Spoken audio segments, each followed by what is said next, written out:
For the first time in 30 years, China is not setting a goal for economic growth this year. Top politicians also asked all levels of the government to cut spending. Beijing is accelerating the process of its new legislation on Hong Kong. Hong Kongers worry this could lead to an end of the city's autonomy and freedom. One lawmaker speaks with us about the despair and string of hope. In an unusual move, Chinese leaders didn't use the word peaceful when talking about ruling Taiwan, a shift from its standard practice for the past decades. China's hard-hit northeastern province Jilin ramps up its control and prevention measures against the virus. And China's Luckin Coffee sees its share prices plunge on the U.S. stock exchange. Banks who loaned money to the company are now filing court orders against it. Welcome to China in Focus. I'm Tiffany Meyer. China is dropping its annual growth target this year for the first time since it began publishing such goals in 1990. Our reporter Juliet Song looks at that and other economic markers out of China as the year's most important political event ramps up. For the first time in the past 30 years, China has removed its annual economic growth target. China's most important political event of the year, known as the Two Sessions, has begun. Speaking at the event, Premier Li Keqiang explained why the country's GDP target was dropped. He said it's because China will face factors that are difficult to predict due to uncertainty regarding the pandemic and the world economic and trade environment. China's economy has taken a big hit from the CCP virus pandemic. Authorities say it shrank almost 7% in the first quarter, the first contraction in decades. The U.S.-based Institute of International Finance estimates China's total debt hit almost 320% of GDP in this year's first quarter. That's a near 20% increase compared to quarter 4 in 2019. Li also warned that the pressure is on to improve the country's unemployment situation, adding that the government has adjusted this year's job creation goals as a result. Stabilizing employment, ensuring people's livelihood, resolutely winning the battle against poverty, and strive to achieve the goal of building a well-off society. China has set a target to create about 9 million urban jobs this year, its lowest goal since 2013. This year, we must prioritize. The urban survey unemployment rate will be around 6%. The director of a Chinese financial research institute says China's actual unemployment rate is around 20%. His report has since been removed online. Both the premier and the minister of finance are asking all levels of the regime to reduce spending. This year, Li's work report is said to be the shortest of its kind in 40 years. In a bombshell move, China says it will impose a new law on Hong Kong. It's causing concern that it will end the city's autonomy and bring the global financial hub under Beijing's full control. We spoke with a Hong Kong legislator on the law that some say will be the end of Hong Kong. China is pushing for a new national security law in Hong Kong. Many worry this is Beijing's attempt to quell pro-democracy protests and that it will bring an end to the semi-autonomous city's freedom. This is the end of Hong Kong. This is the end of one country, two systems. Make no mistake about it. In an unprecedented move, Beijing is pushing the law while bypassing Hong Kong's own legislature. Chinese state media reported that Beijing would accelerate processing the legislation. It could be signed into law in the coming weeks. The law bans activities including sedition, secession, and subversion. But charges like these are already used by Beijing to persecute pro-democracy dissidents, human rights lawyers, Uyghur Muslims, and religious minorities in mainland China. The leader of Hong Kong's pro-democracy Civic Party, Alvin Young, says that people of Hong Kong worry that this too will become their future. Our biggest fear right now is Chinese government, or in fact, the Hong Kong government will use this new law in the name of national security to crack down on the opposition or any members in the society who they do not like. In China, we know if you put up something against the Communist Party that is not to support them or something against their policy, you could be charged. Would that be happening in Hong Kong? The chilling effect is well felt. Since yesterday, the Google search, interestingly, of course, what tops the Google search, of course, is the national security law. But what was equally popular was the word immigration. So you can imagine people in Hong Kong are generally quite worried. Come from Britain in 1997, Beijing promised to protect Hong Kong's freedom of assembly and speech as well as its independent judiciary, rights not enjoyed in mainland China. But years of Beijing's gradual erosion of these rights finally caused over 2 million people in Hong Kong to take to the streets to protest last summer. The protest only calmed down when the CCP virus broke out. One of the articles in the new law would allow national security organs from mainland China to set up agencies and operate in Hong Kong. That is probably the solution after 1 year of political unrest, and they might think this is the way to deal with Hong Kong people. When they failed to push through a bad law, they had a worse piece of legislation to solve the problems created by the first one. So this is highly unfortunate. The topic has also occupied headlines in Taiwan. The self-ruling island worries it's next on Beijing's cutting board. One Taiwanese writer based in Hong Kong tweeted, "This is about more than just Hong Kong. It's about the fate of democracy in Asia as a whole." Yang said he hopes the world can continue to keep his eye on Hong Kong because so much is at stake for the international community. He believes people in Hong Kong will soon take to the streets again when virus lockdown measures start to ease. Penny Zhou, NTD News. Beijing's decision to push the controversial law in Hong Kong was met with strong criticism from the U.S. and others in the international community.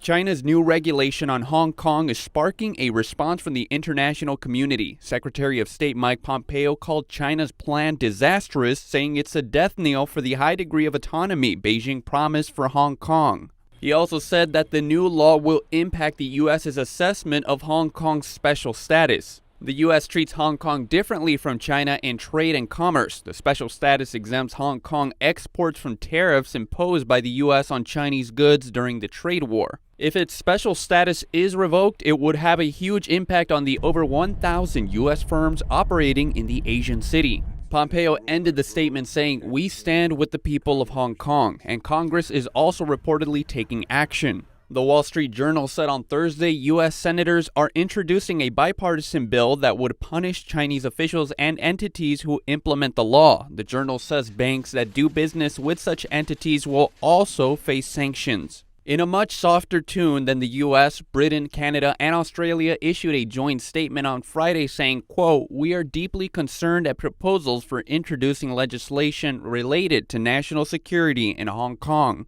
Making such a law on Hong Kong's behalf without the direct participation of its people, legislature, or judiciary would clearly undermine the principle of one country, two systems." Hong Kong's last British governor, Lord Chris Patten, said in an interview with the BBC that the UK should tell China its proposed law is outrageous. The former governor also called the law a comprehensive assault on the city's autonomy, rule of law, and fundamental freedoms. This year's 2 sessions is the shortest in history. It's the CCP's most important political meeting of the year. Despite all the precautions and prevention measures, the question on everyone's mind is still, will the virus attack Beijing? 2 sessions representatives are required to self-quarantine for 14 days before they can go to Beijing, but it seems not everyone has done it. Provincial-level sessions in 2 provinces just finished on May 12th. Their participants then left for Beijing. They did not have enough time to self-isolate for 14 days before they left. Also on May 18th, the delegation from Heilongjiang province, where the outbreak is serious right now, had a meeting before heading to Beijing. The quality of the virus tests is also questionable. One leading Chinese medical expert has admitted they only have a 30 to 50% accuracy rate. Many test kits sold to other countries were returned to China because of their poor quality, and often it takes several tests before an infected person tests positive. On May 21st, the northeastern Chinese province of Jilin escalated its prevention and control measures against the CCP virus again. Right now, there are 2 high-risk areas and 3 medium-risk areas in the province. Under the new measures, everyone who's returned from a high-risk area since April 1st has to stay at a quarantine center for 14 days and then spend another 7 days in isolation at home. If someone returns from a medium-risk area, they need to stay at home for 14 days. This May 18th video shows people from a high-risk area lining up to be tested. There's so many people it continued into the night. Changchun City is in this province but isn't a high or medium risk area. But a citizen from Changchun told us it's very hard to find a job and many families are struggling to make ends meet. He slammed the Chinese authorities for promising $2 billion to the World Health Organization but gave Chinese people virtually nothing. China's Luckin Coffee is in serious trouble. Its share price fell nearly 30% on May 21st and 36% the day before that. The coffee chain admitted to financial fraud on April 7th. On Tuesday, the Nasdaq Stock Exchange told Luckin it would be delisted. It plans to appeal the ruling, and until then, it will remain listed. Its share price has plummeted from $50 in January to $2 on Thursday. Some banks even lent the company's CEO over $500 million using his Luckin shares as security. Now they're taking legal action to make him liquidate his company to pay them back. The U.S. government announced on Thursday it's made progress in implementing the Phase 1 trade deal with China. U.S. Trade Representative Robert Lighthizer said in a statement, China has worked with the U.S. to implement measures that will provide greater access to U.S. producers and exporters to China's growing food and agricultural market. Despite tensions between the two countries, Beijing said Friday they're working to implement the deal with the U.S. China recently updated its list of U.S. export facilities, meaning more types of American food and agricultural products can be exported there than ever before. China's top politician left out the word peaceful when talking about Beijing wanting to rule Taiwan in what the world power calls reunification. It's a deviation from the standard phrase China's used for decades. In an unusual move, Beijing changed the way it talks about Taiwan, an island that China sees as a breakaway province. At the nation's most important annual political meeting, China's premier dropped the word peaceful when talking about China's so-called reunification with Taiwan. It's a shift away from its standard practice. For the past 4 decades, Chinese leaders have always used peaceful when referencing reunification. Beijing wants to rule Taiwan, extending its totalitarian regime, but Taiwan is an independent, democratic nation. The island complains of increased Chinese military harassment following the onset of the CCP virus pandemic. Chinese fighter jets and naval vessels regularly approach Taiwan in what Beijing describes as routine drills. Following threats from China, Taiwan announced it will boost defense spending. China stepped up its defense budget as well. This year, Beijing's planned defense budget is almost $180 billion. Beijing's State of the Nation work report, delivered at the annual meeting of China's parliament, didn't mention much about Taiwan compared with last year. Taiwan's central news agency reports a politics expert saying one reason could be the hit Beijing has taken from the pandemic and its trade war with the U.S. Its priority now is bolstering its economy. Another expert said instead, Beijing is taking a hard stance on Hong Kong this time. China plans to pass the controversial law for Hong Kong. The move would be a huge blow to the city's autonomy. And the expert says the law doesn't only target Hong Kong, but acts as an example for Taiwan. Amid the deepest recession since World War II, German car makers are increasingly relying on the Chinese market. What are some of the risks that come with this dependence? NTD's Germany correspondent Christian Watchen has the story. This week, new data showed car sales slumping dramatically across Europe. Italy and the UK saw the biggest drops, of 97%. In Germany, sales tumbled by about 60%. Following weeks of closed factories, most of Europe's car companies restarted production this month, but well below normal capacity. Car makers across Europe are bracing for a tough year. In the second quarter, the economic impact of the corona pandemic is hitting our business hard, especially in important markets like Europe and the United States. The outlook for 2020, ladies and gentlemen, is gloomy. For German car makers like BMW, there's one ray of hope: China. The market there seems to have rebounded. After Chinese sales fell almost 90% in February, in April BMW sold almost 15% more cars than the year before. For German car companies, the Chinese market has become indispensable, maybe now more than ever. While European and US markets are saturated, China is in little danger of running out of road. Since people are now nervous about using public transportation, Chinese consumers have another reason to buy a car. German luxury brands especially benefit. They dominate over 90% of the high-end car market in China. China is the most important market for the German automotive industry. In terms of production, German car makers produced more cars in China last year than they produced at home. The Chinese market contributes almost half of German car companies' profits. Volkswagen, the world's biggest car maker, now sells 40% of its cars in China, more than anywhere else. VW was the first foreign company to enter the Chinese market in the 1980s, and no other company like it is as closely entwined with the CCP. Some observers are concerned German car makers are increasingly beholden to what the Chinese regime demands. Bernd Sisame, former editor-in-chief of Germany's biggest business daily, called this dependence the China trap. In 2019, he described a scenario of an economic crisis hitting China. In response, he said the CCP could try to prevent company closures by favoring its domestic car makers. Foreign companies would then lose out. Political blackmail is another risk that could come with such dependence. In December of last year, the Chinese ambassador to Germany issued what many understood as a threat. It came amid heightened pressure on the German government to decide on Chinese telecom giant Huawei's role in the 5G rollout in Germany.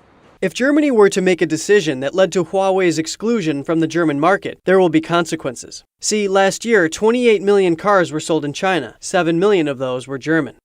Amid the virus crisis, the car industry is increasingly rethinking its exposure to China. Car makers and suppliers will think about relocation of certain production facilities to be not dependent too much on maybe one or just a few production sites in only a few or in only one country. Most German car companies still bet on China and want better market access and more legal certainty for investment. Reporting by Christian Watchin, NTD News, Berlin. At the White House, flags are flying at half-mast in memory of the more than 95,000 Americans who lost their lives to the virus.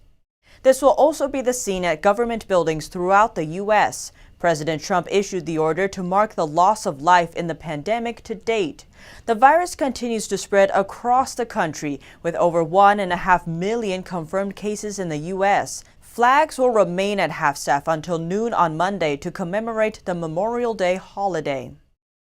As the country grapples over reopening schools this fall, some doctors have started speaking out about the mental health risks of a prolonged lockdown. A doctor from Seattle Children's Hospital says that waiting on a vaccine to reopen schools may cause more harm than good, especially for younger children, since they rely on human interaction for their brain development.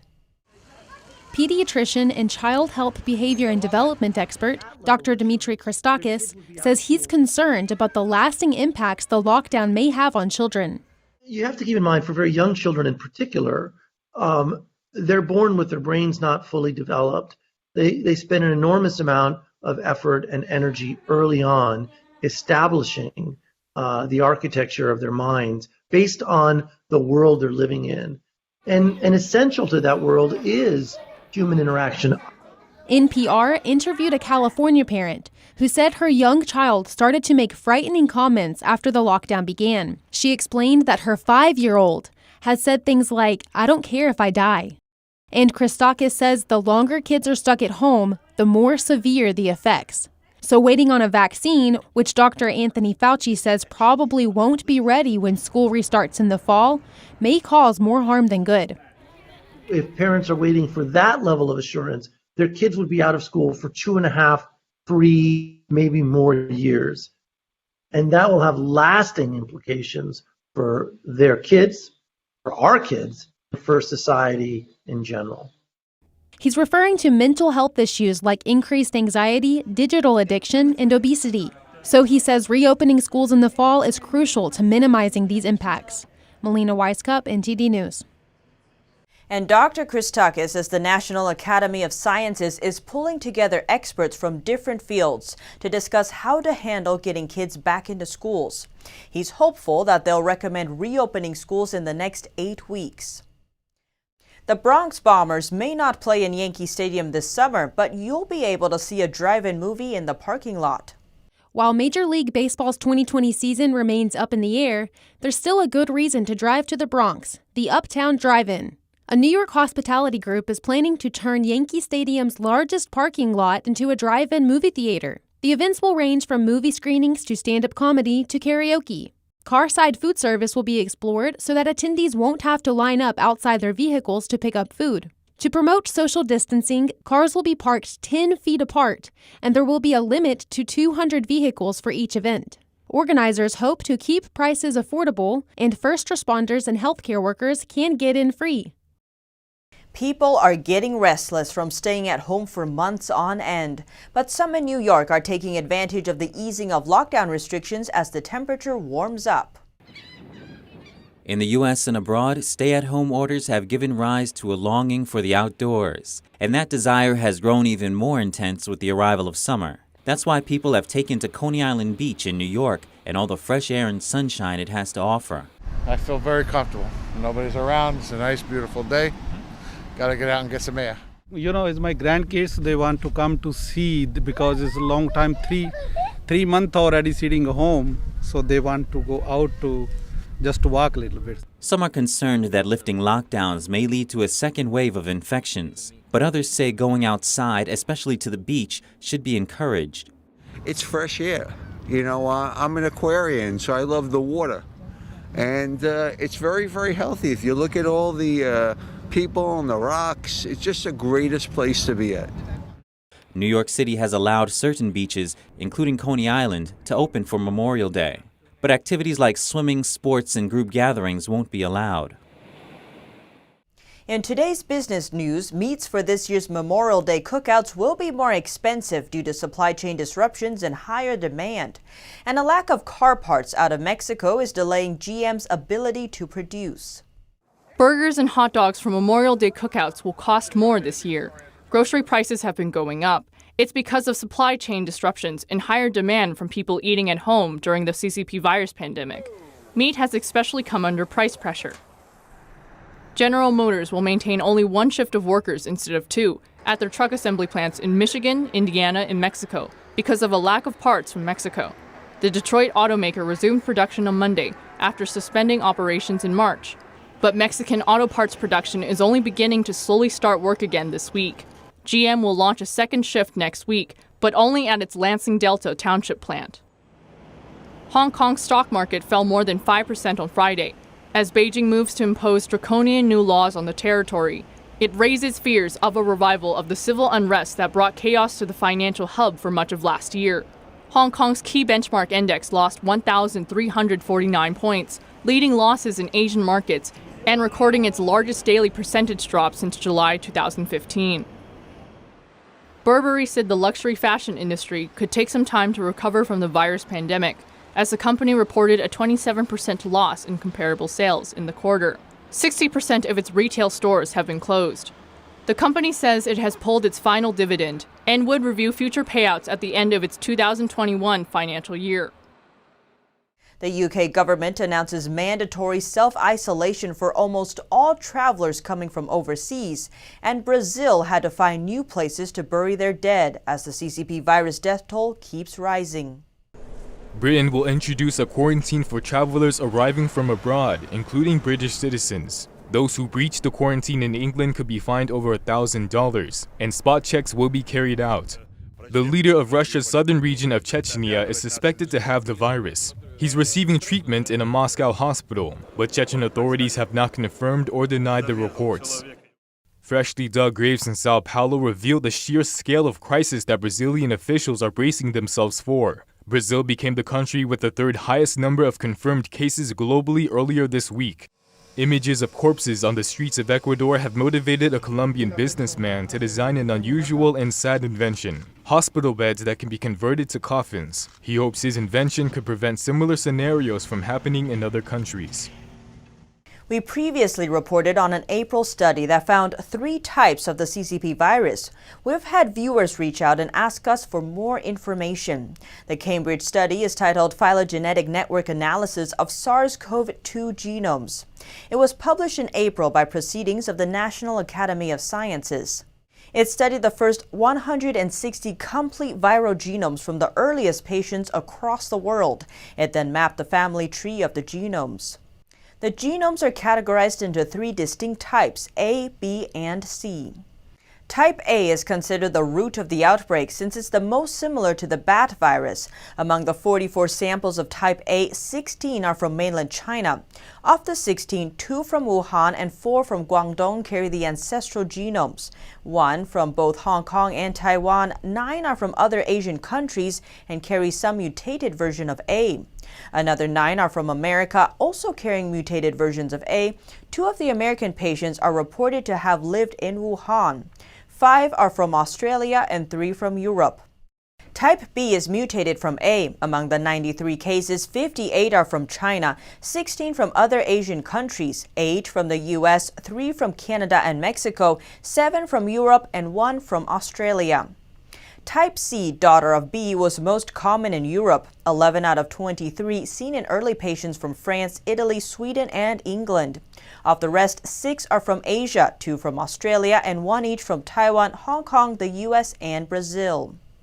Experts tell us that since type A is the root of B and C, and 6 cases from mainland China carry the ancestral genome of type A, we can trace all the cases back to China. Here at China in Focus, we dedicate ourselves to bringing you truthful, unbiased reporting. Don't forget to like and subscribe for the latest updates, and see you tomorrow.